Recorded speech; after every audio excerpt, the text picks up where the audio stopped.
Hi friends, welcome to Negha Trendz family. நாம இன்னைக்கு mutton கில்லி பிரியாணி எப்படி செய்கிறதுன்னு பார்க்கலாம். இப்போது பிரியாணி அப்படின்னாவே நம்ம உதிரி உதிரியாக இருக்கணும்னு நினைப்போம். ஆனால் ஒரு சிலருக்கு அந்த மாதிரி வராது.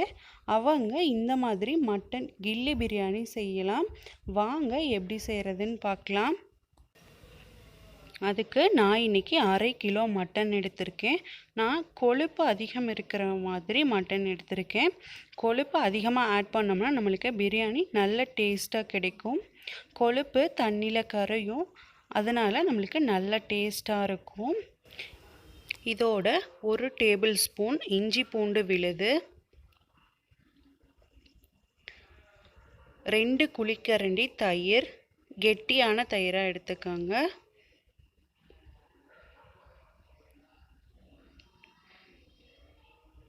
மிளகாய்த்தூள் 1 டேபிள் ஸ்பூன் ஆட் பண்ணிக்கலாம். நீங்கள் உங்கள் காரத்துக்கு தகுந்தாப்பில் கூட குறைச்சி ஆட் பண்ணிக்கோங்க. இதுக்கு தேவையான அளவு உப்பு நான் 3 டேபிள் ஸ்பூன் ஆட் பண்ணுறேன். நீங்கள் உங்களுக்கு தேவையான அளவு ஆட் பண்ணிக்கோங்க. 1 டீஸ்பூன் மஞ்சள் தூள் இதை ஆட் பண்ணிவிட்டு நல்லா கலந்து விட்டுறலாம். நல்லா கலந்து விட்டுட்டு இதை நம்ம 1/2 மணி நேரம் ஊற வச்சு எடுத்துக்கலாம். மட்டன் ஊறி வந்ததும் நாம் இதை செய்ய ஆரம்பிச்சிடலாம். இப்போது மட்டன் 1/2 மணி நேரம் ஊறிடுச்சு, நம்ம செய்ய ஆரம்பிக்கலாம். ஒரு குக்கர் வச்சு அதில் நான் பாதி அளவு நெய் பாதி அளவு ஆயில் ஆட் பண்ணுறேன். நீங்கள் நெய் ஃப்ளேவர் பிடிக்கும் அப்படிங்கிறவங்க நெய்யை அதிகமாக ஆட் பண்ணிக்கலாம். 2 டேபிள் ஸ்பூன் நெய், 2 டேபிள் ஸ்பூன் ஆயில் நான் ஆட் பண்ணியிருக்கேன்.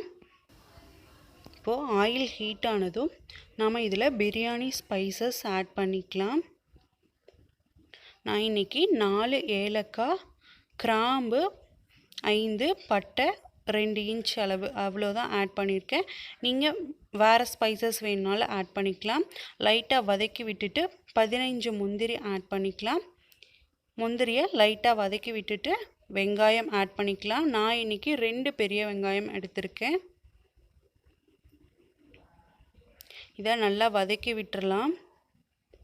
வெங்காயம் ஓரளவு வதங்கினதும் இதில் நம்ம இஞ்சி பூண்டு விழுது ஆட் பண்ணிக்கலாம்.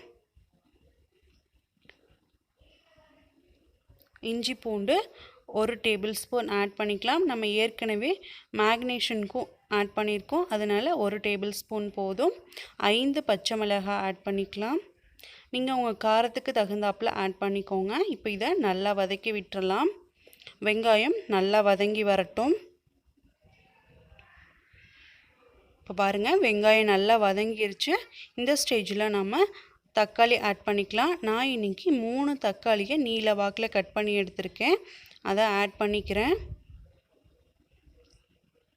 இதோட புதினா இலை 1 கைப்பிடி அளவு, கொத்தமல்லி இலை 1 கைப்பிடி அளவு ஆட் பண்ணிக்கிறேன்.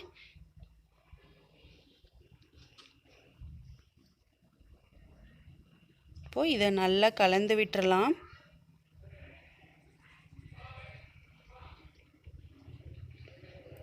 கலந்து விட்டுட்டு இதுக்கு தேவையான மசாலா ஆட் பண்ணிக்கலாம். வீட்டிலையே செஞ்ச biryani masala 2 tablespoon add பண்ணியிருக்கிறேன். இப்போது வெங்காயம் தக்காளி வதங்குற அளவுக்கு தேவையான உப்பு மட்டும் ஆட் பண்ணிக்கலாம்.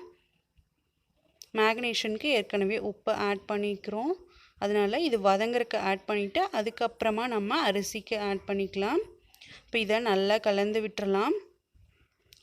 கொஞ்சம் தண்ணி விட்டு வந்துருச்சு பாருங்கள், நல்லா வதங்கட்டும். இப்போது தக்காளி நல்லா வதங்கிருச்சு. இந்த ஸ்டேஜில் நம்ம மட்டன் ஆட் பண்ணிக்கலாம். மட்டன் ஆட் பண்ணிவிட்டு ஆட் பண்ணதும் நம்ம தண்ணி ஊற்றக்கூடாது. இதை கொஞ்ச நேரம் வதக்கணும், அப்போ தான் மசாலா மட்டனில் இறங்கும். இப்போ நம்ம மேக்னேட் பண்ணதில் தண்ணி இருந்தாலும் அதையும் ஆட் பண்ணிக்கலாம்.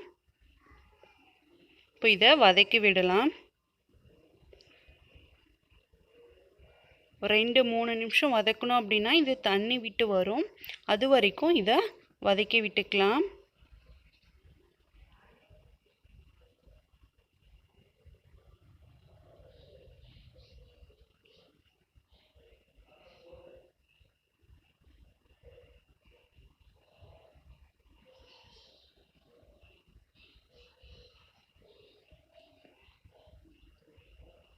இப்போ பாருங்கள் நம்மளுக்கு தண்ணி விட்டு வந்துருச்சு. இந்த ஸ்டேஜில் நம்ம இதுக்கு தண்ணி ஆட் பண்ணி வேக வச்சு எடுத்துக்கலாம். இப்போ இதை நல்லா கலந்து விட்டுட்டு மூடி போட்டு 6 விசில் விட்டு எடுத்துக்கலாம்.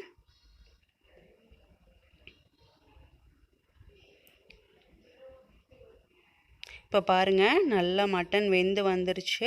கொழுப்பு அதிகமாக ஆட் பண்ணதுனால நம்மளுக்கு இந்த கலரில் இருக்குது. மேலே எண்ணெய் நல்லா பிரிஞ்சு வந்திருக்கு பாருங்கள். உங்களுக்கு 6 விசிலில் மட்டன் வேகலை அப்படின்னா நீங்கள் மறுபடியும் 2 விசில் விட்டு எடுத்துக்கலாம். இப்போ நான் அரிசியை ஆட் பண்ணிக்கிறேன்.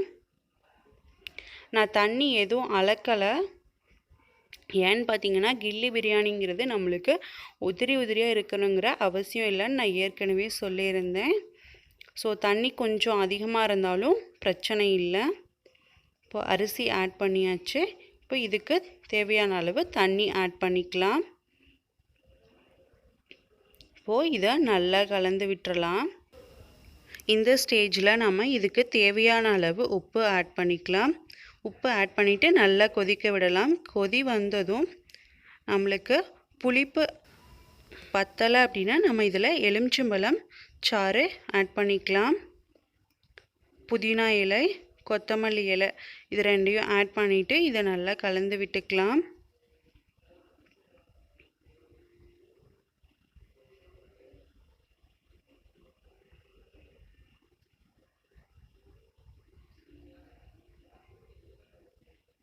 கலந்து விட்டுட்டு இதை நம்ம மூடி போட்டு 1 விசில் விட்டு 5 நிமிஷம் சிம்மில் விட்டு எடுத்துக்கலாம்.